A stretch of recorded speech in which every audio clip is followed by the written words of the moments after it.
বাংলাদেশকে সবুজ করে গড়তে শিশুদের প্রতি আহ্বান প্রধানমন্ত্রীর। প্রাথমিকে শিক্ষকদের দেয়া হবে বিশেষ প্রশিক্ষণ।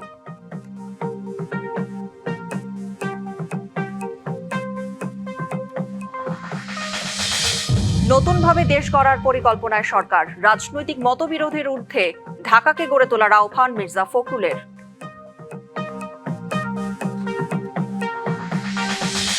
ঢাকার মাতুয়াইল, জুরাইন, নারায়ণগঞ্জ ও মুন্সিগঞ্জে জুলাই আন্দোলনে নিহতদের গণকবরের সন্ধান চলছে তদন্ত।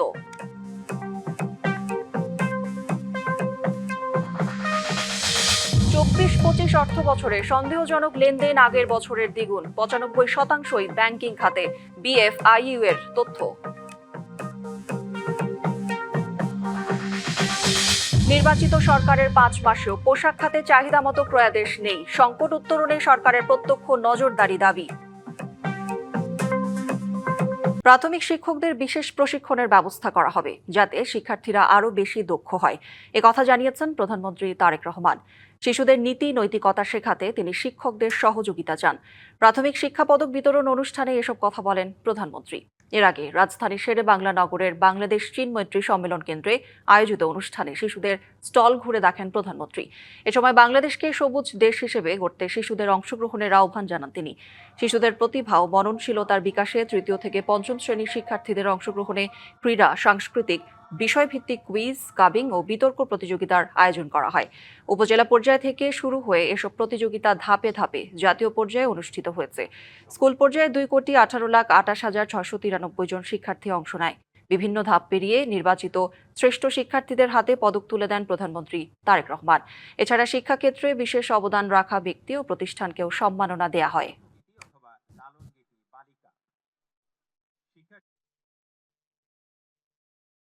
নির্বাহী অফিসার সোনারগাঁ, বর্তমান পদবী ও কর্মস্থল অতিরিক্ত জেলা প্রশাসক।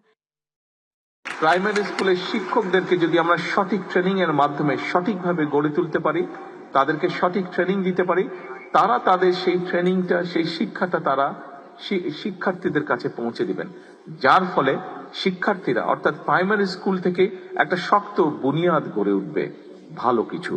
রাজধানীর উত্তরা বিএনএস সেন্টারের সামনে সড়ক অবরোধ করে বিক্ষোভ করছেন এইচএসসি পরীক্ষার্থীরা। সেখানকার পরিস্থিতি জানাতে সরাসরি যুক্ত হচ্ছেন সহকর্মী সানি আহমেদ। সানি, বর্তমানে শিক্ষার্থীদের অবস্থান নিয়ে তো জানাবেন, তাদের দাবিগুলো নিয়ে বিস্তারিত জানতে চাই, সেই সাথে তাদের পরবর্তী কি কর্মসূচি রয়েছে সব মিলিয়ে জানাবেন আমাদের।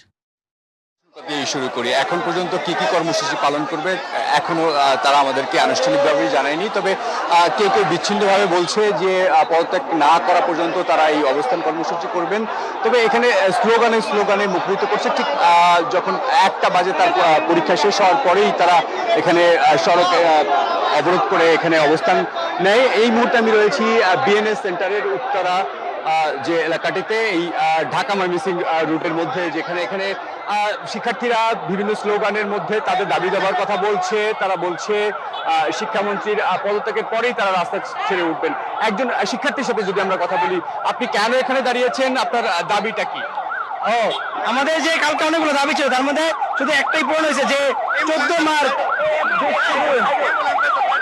মার্ক দেওয়া হবে, এটা মানা যায়। কিন্তু কালকে অনেক শিক্ষার্থীদের সংসদের বাইরে অনেকক্ষণ ছিল, প্রায় 11টা পর্যন্ত আপনার ছিল, কিন্তু তারা চাইছিল যে আজকে পরীক্ষাটা স্থগিত হোক, স্থগিত হয় নাই। তারা এখনো পর্যন্ত কোনো পড়াশোনা করে নাই। তারপরে অনেক মনে করেন যেহেতু অনেকক্ষণ ছিল, যে পড়াশোনা এনার্জি তাদের নেই, তার উপরে আজকে এক্সাম দিছে, মানে এটাই তাদের পূরণ হয় না আর কি। তাদের আজকে এই দাবি যে মানে শিক্ষামন্ত্রী পদত্যাগ চাচ্ছি আর কি।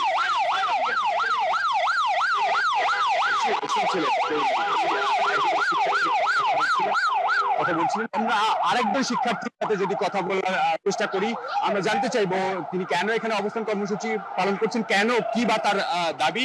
শিক্ষা ব্যবস্থা চেঞ্জ করতে চাচ্ছে, আর কিছু না, যাতে আমাদের শিক্ষার উন্নয়ন, পড়ালেখা দিয়ে শিক্ষার উন্নয়ন হয় না। আমাদের মানসিক, আমাদের লেখাপড়া, শুধু লেখাপড়া না, আমাদের কর্মদক্ষতা, আমরা এক এক দক্ষতাতে আমরা উন্নয়ন করতে পারি। শুধু পড়ালেখায় তো উন্নয়ন হয় না, পড়ালেখায় শারীরিক অনেক স্টেপ আছে, কিন্তু শুধু শিক্ষা দেয় 12টা 13টা এতগুলো সাবজেক্ট, ভাই কিসের প্রয়োজন? কোনো প্রয়োজন নেই তো এতগুলো সাবজেক্ট। ধন্যবাদ আপনাকে। শুনছিলেন করি বিভিন্ন শিক্ষার্থী আসলে তার মনের কথা, তার অভিব্যক্তি প্রকাশ করছিলেন। আমরা জানার চেষ্টা করি এখানে তাদের যে অবরোধ কর্মসূচি, সেই কর্মসূচি শেষে তারা দিন শেষে কি ধরনের বার্তা আমাদেরকে দেয়, সেটি আপনাকে পরের নিউজে হয়তো জানিয়ে দেওয়ার চেষ্টা করবো। করি, এই ছিল আমার কাছে সর্বশেষ তথ্য। সানি, ধন্যবাদ আপনাকে। রাজনৈতিক মতবিরোধের ঊর্ধ্বে গিয়ে নাগরিক হিসেবে ঢাকাকে এগিয়ে নিতে সবাইকে একসাথে কাজ করার আহ্বান জানিয়েছেন স্থানীয় সরকার, পল্লী উন্নয়ন ও সমবায় মন্ত্রী মির্জা ফখরুল ইসলাম আলমগীর। ঢাকা উত্তর সিটি কর্পোরেশনের আয়োজনে নগরের বর্জ্য ব্যবস্থাপনা নিয়ে এক সেমিনারে তিনি এই মন্তব্য করেন। এ সময় নগর পরিচ্ছন্নতা ও বর্জ্য ব্যবস্থাপনায় সিটি কর্পোরেশনগুলোকে আরও কার্যকর করতে নগর সরকার বা সিটি গভর্নমেন্টে রূপান্তরের চিন্তা ভাবনা চলছে বলেও জানান মন্ত্রী। ঢাকাকে বাসযোগ্য করার উপর জোর দিয়ে মন্ত্রী বলেন, বুড়িগঙ্গা ও তুরাগ নদী দখলমুক্ত করে ঠিক করার বিষয়ে প্রধানমন্ত্রীর সাথে আলোচনা হয়েছে। নদীগুলোকে বাঁচাতে না পারলে ঢাকা শহরকে বাঁচানো সম্ভব নয় বলেও মন্তব্য করেন মির্জা ফখরুল।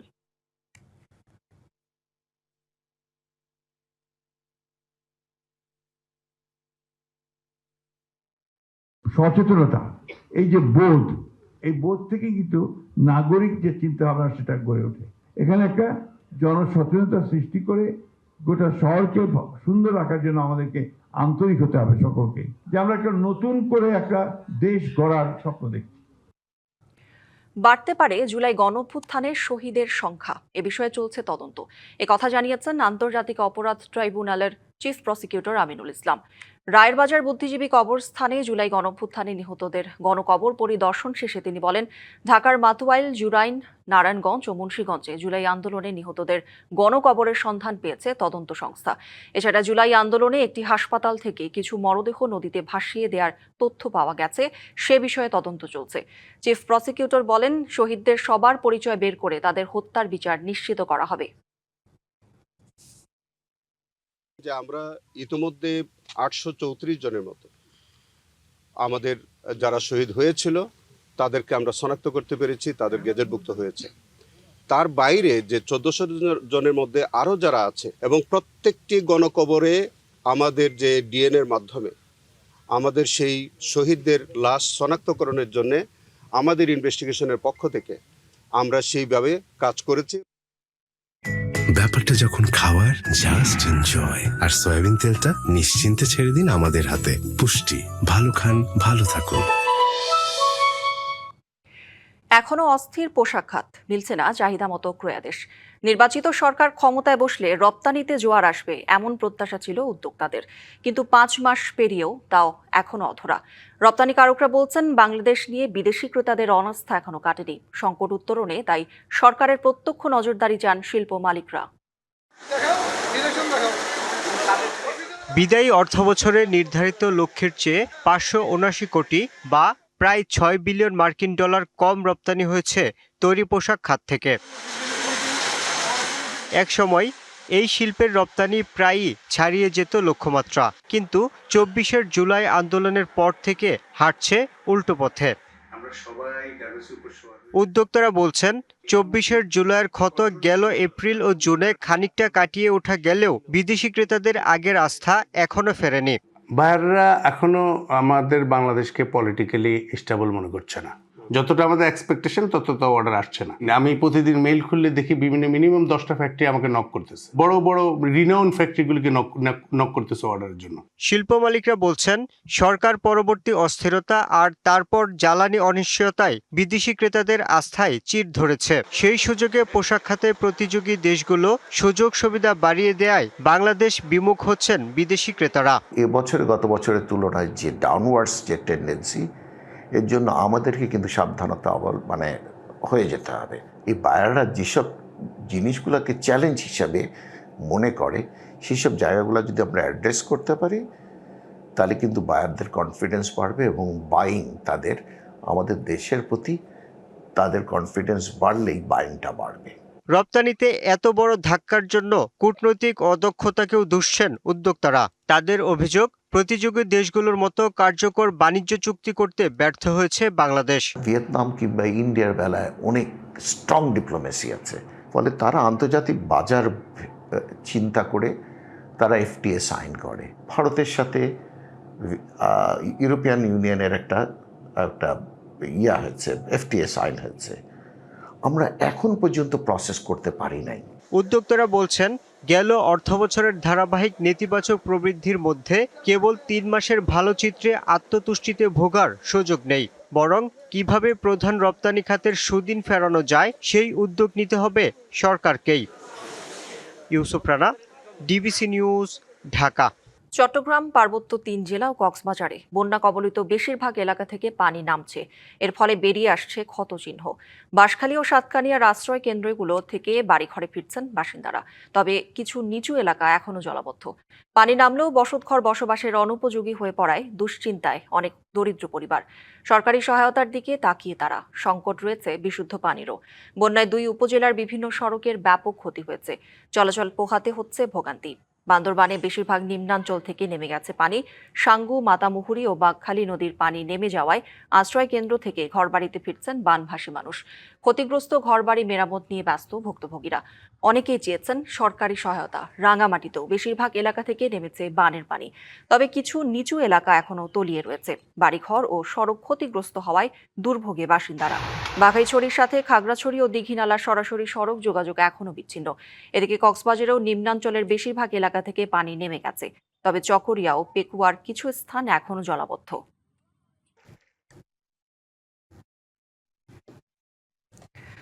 চারদিকে শুধু থই থই পানি।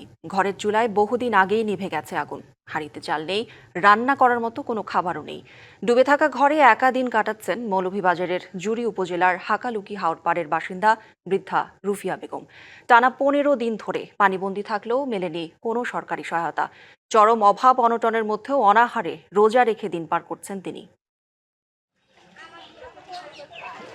মৌলভীবাজারের জুড়ি উপজেলার বেলাগাঁও হাকালুকি হাওরপাড় এলাকার রুফিয়া বেগম বয়সের ভারে নুব্জ শরীর নিয়ে বন্যার পানিতে ডুবে থাকা ঘরে একা দিন কাটাচ্ছেন। আশপাশের অধিকাংশ পরিবারও পানিবন্দী। চলাচলের একমাত্র ভরসা নৌকা। খাদ্য সংকটে অনেকেই মানবেতর জীবনযাপন করছেন। দুর্দশার কথা বলতে গিয়ে কান্নায় ভেঙে পড়েন রুফিয়া বেগম। কখনো না খেয়ে, কখনো শুধু পানি খেয়ে দিন কাটাতে হচ্ছে। রোজা রাখলেও ঘরে ইফতার করার মতো কিছু নেই। না খাই আজ রোজা হয়েছে, কালকে রোজা হয়েছে, 27 দিন, বৃহস্পতিবার হয়েছে, শুক্রবার কিসমত থাকলে খাই, না থাকলে পানি খেয়ে তাই। রুফিয়া বেগম জানান, ছেলে কোনো খোঁজ নেয় না। মেয়েরা সচ্ছল না হয় তারাও সাহায্য করতে পারেন না। কোথায় তো না কথাবার্তি, ওখানে আমলের বলছি বালা না। একবার কথাটা কইলে আর একবার কয় না ফিরাইয়া। আমার জবে কষ্ট হয়ে দিন যাইতেছে। 5টা জি 5 কানো বিয়া দিয়েছি, একটা জি জামা মেরে গেছে, 5টা টাকা দিতে পারি না। জনপ্রতিনিধিদের কাছে একাধিকবার গিয়েও কোনো সহযোগিতা না পাওয়ার অভিযোগ করেন তিনি। 15-20 দিন ধরে পানি এইটাও না, এই ধানও নিচে গা পানি, এমন কোনো মোজ খবর পাইছি না। কইছি কখন বলে কিতা দেয়, আমার একটা নাম দিয়ে দিও, তারা কোনো একটা নাম দিচ্ছে না। স্থানীয়রা জানান, হাকালুকি হাওরপাড়ের বন্যা কবলিত এলাকায় রুফিয়া বেগমের মতো আরো অনেকে আছেন যারা এখনো পর্যাপ্ত ত্রাণ বা সহায়তা পাননি। বন্যার পানি ধীরে ধীরে নামতে শুরু করলেও রুফিয়া বেগমের মতো অসহায় মানুষের জীবনে এখনো দুর্ভোগ কাটেনি। তাদের আশা, দ্রুত সরকারি ও সামাজিক সহায়তা পৌঁছালে অন্তত ক্ষুধা আর অনিশ্চয়তার এই কঠিন সময় কিছুটা হলেও লাঘব হবে। DBC news desk. 2-1 দিনের মধ্যে আবারও সাগরে লঘুচাপ সৃষ্টি হতে পারে। এর প্রভাবে আগামী শুক্রবার হতে বাড়তে পারে বৃষ্টিপাতের প্রবণতা। অবশ্য দেশজুড়ে অতি ভারী বৃষ্টিপাতের সম্ভাবনা কম রয়েছে। এছাড়া আগামীতে বড় ধরনের বন্যার শঙ্কাও আপাতত নেই। দুপুরে আবহাওয়া অধিদপ্তরের পক্ষ থেকে বলা হয়, নতুন করে লঘুচাপ সৃষ্টির ফলে এই দফার বৃষ্টিপাত গতবারের মতো তীব্র হওয়ার সম্ভাবনা নেই। আবহাওয়াবিদ বজলুর রশিদ জানান, লঘুচাপটি আরও ঘনীভূত হয়ে নিম্নচাপে পরিণত হওয়ার সম্ভাবনা কম। তবে লঘুচাপের কারণে চট্টগ্রাম, ময়মনসিংহ সহ দক্ষিণ অঞ্চলে বৃষ্টিপাতের প্রবণতা বাড়তে পারে। আর বন্যা পূর্বাভাস ও সতর্কীকরণ কেন্দ্র বলছে, বর্তমানে বন্যা পরিস্থিতি উন্নতির দিকে। আপাতত বড় ধরনের বন্যার শঙ্কা নেই।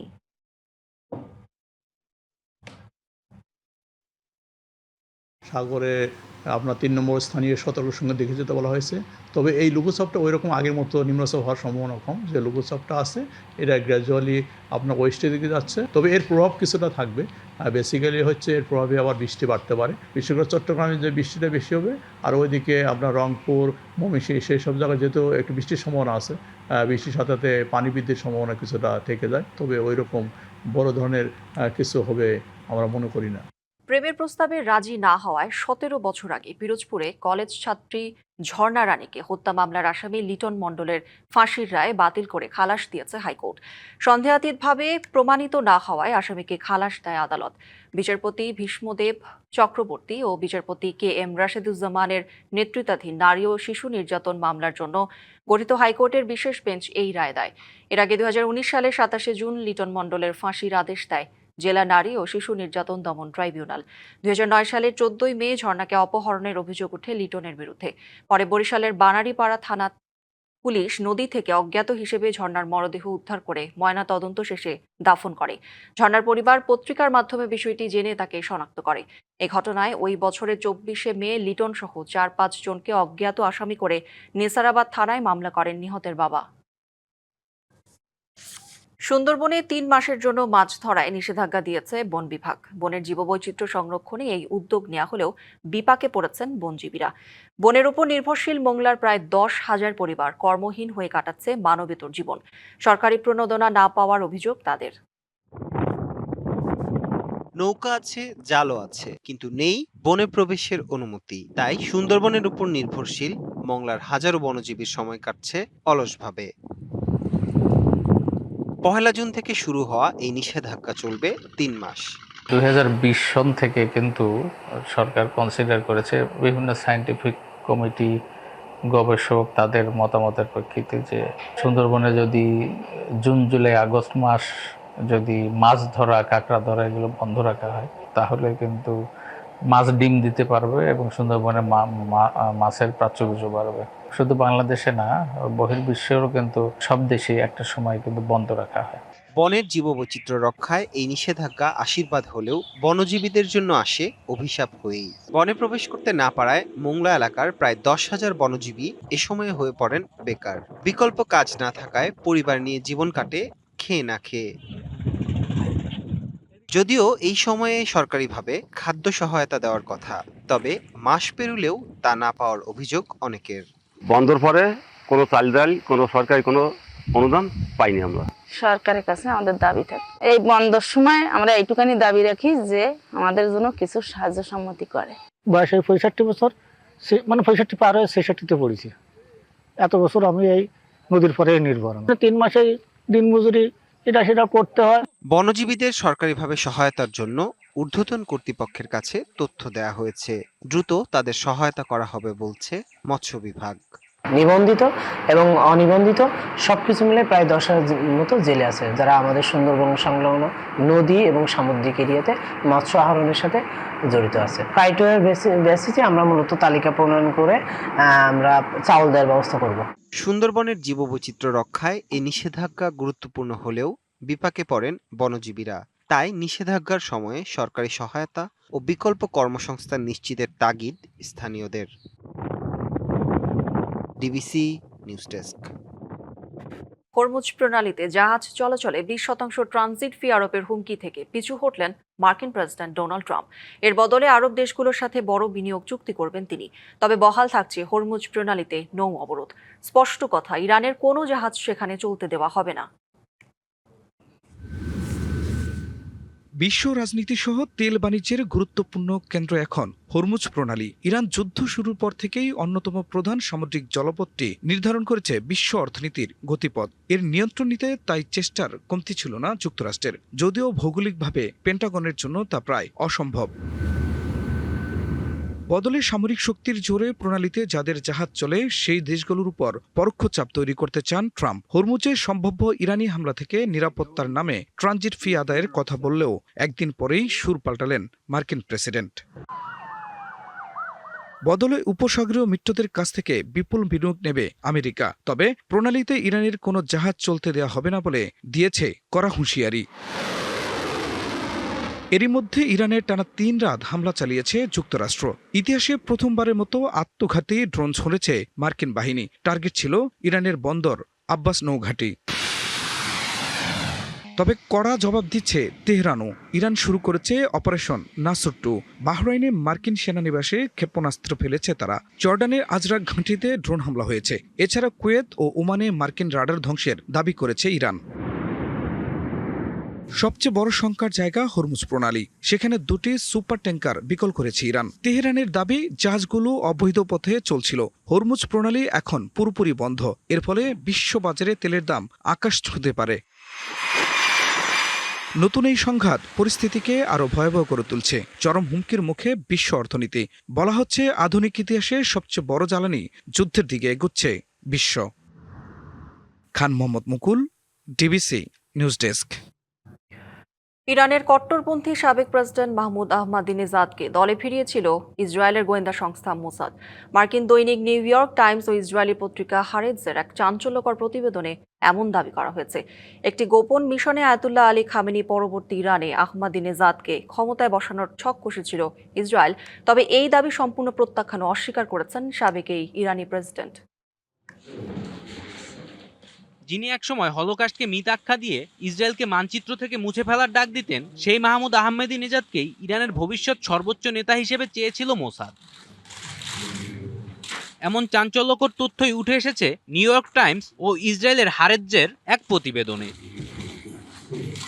প্রতিবেদন বলছে, এই মিশনের শুরু হয় 2022 সালের দিকে। ততদিনে ইরানের শীর্ষ নেতৃত্বের সাথে আহমেদিনেজাদের দূরত্ব বেশ বেড়েছে, আর এই সুযোগটাই কাজে লাগাতে চেয়েছিল ইসরায়েল। পশ্চিমাদের কাছে গ্রহণযোগ্যতা পেতে নিজের ভাবমূর্তি বদলাতে শুরু করেন আহমেদিনেজাদ। লম্বা দাড়ি ছেঁটে ফেলেন, বাদ দেন চিরাচরিত সেই সাদা জ্যাকেট, জোর দেন ইংরেজি শেখায়, এমনকি নিজেকে আকর্ষণীয় করতে নেন চিকিৎসাও। সম্পর্ক গড়ায় বহুদূর। 2025 সালে হাঙ্গেরির বুদাপেস্টে যান ইসরায়েলের গোয়েন্দা সংস্থার প্রধান ডেভিড বার্নিয়া। গোপন বৈঠক করেন আহমেদিনেজাদের সাথে। প্রতিবেদনে বলা হয়েছে, এই বৈঠকের জন্য গাজা যুদ্ধ নিয়ে জরুরি এক সভাও বাতিল করেন বার্নিয়া। এমনকি আহমেদিনেজাদের যাতায়াত ও থাকার খরচও দিত ইসরায়েল। 2026 সালের ফেব্রুয়ারি মার্কিন ও ইসরায়েলি হামলায় নিহত হন খামেনি সহ ইরানের শীর্ষ নেতারা। পরিকল্পনার চূড়ান্ত ধাপে নামে মোসাদ। তেহরানের এক সেফ হাউসে সরিয়ে নেওয়া হয় আহমেদিনেজাদকে, কিন্তু তড়িঘড়ি করে ক্ষমতা নেয়ার এই ছক পছন্দ হয়নি তার। হতাশ হয়ে রহস্যজনকভাবে সেফ হাউস ছাড়েন তিনি। ধারণা করা হচ্ছে তিনি এখন আইআরজিসির হেফাজতে আছেন। তবে মোসাদের সাথে যোগাযোগের এই পুরো দাবিকে মিথ্যা ও ভিত্তিহীন বলে উড়িয়ে দিয়েছেন মাহমুদ আহমেদিনেজাদ। অনেকেই একে ইসরায়েলের মনস্তাত্ত্বিক যুদ্ধ বলেও মনে করছেন। তাদের মতে ইরানের ভেতরে অবিশ্বাস আর বিভেদ তৈরি করতেই আন্তর্জাতিক গণমাধ্যমে এই চাল চেলেছে মোসাদ। জয় রায়, ডিবিসি নিউজ ডেস্ক। ফ্যালকন অ্যালুমিনিয়ামের দরজা জানালায় পড়বে না স্ক্র্যাচ, এখন সিলিং কিংবা পার্টিশনে শাইন করবে সারাক্ষণ। ফ্যালকন অ্যালুমিনিয়াম, নির্ভরতার প্রতীক। ভুয়া নথি তৈরি করে দেশটির নাগরিকদের ভুটানি শরণার্থী পরিচয়ে যুক্তরাষ্ট্রে পুনর্বাসনের চেষ্টার অভিযোগে নেপালের সাবেক 2 মন্ত্রীসহ 16 জনকে বিভিন্ন মেয়াদে কারাদণ্ড দিয়েছে আদালত। বুধবার প্রকাশিত কাঠমান্ডু জেলা আদালতের রায় অনুযায়ী সাবেক উপপ্রধানমন্ত্রী ও জ্বালানি মন্ত্রী টোপ বাহাদুর রায়ামাঝিকে রাষ্ট্রবিরোধী অপরাধ, জালিয়াতি এবং সংঘবদ্ধ অপরাধে জড়িত থাকার দায়ে 4 বছরের কারাদণ্ড দেওয়া হয়েছে। একই মামলায় সাবেক স্বরাষ্ট্রমন্ত্রী বালকৃষ্ণ খাড়কে সহযোগিতার ভূমিকার জন্য 2 বছরের কারাদণ্ড দেওয়া হয়েছে। রায়ের বিষয়ে তাৎক্ষণিকভাবে তাদের কোনো মন্তব্য পাওয়া যায়নি। তবে এর আগে তারা দুজনই এই কেলেঙ্কারিতে জড়িত থাকার অভিযোগ অস্বীকার করেছিলেন। আদালত একই মামলায় স্বরাষ্ট্র মন্ত্রণালয়ের সাবেক এক শীর্ষ আমলা এবং ভুটানি শরণার্থীদের সাবেক এক নেতাসহ আরও 14 জনকে সর্বোচ্চ 4 বছরের কারাদণ্ড দিয়েছে। সংবাদে এই ছিল এখনকার মতো। ডিবিসি নিউজের সংবাদগুলো পড়তে ভিজিট করুন dbcnews.tv আর ভিজিট করুন ডিবিসির ফেসবুক পেজ এবং ইউটিউব চ্যানেল। ডিবিসির সঙ্গেই থাকুন।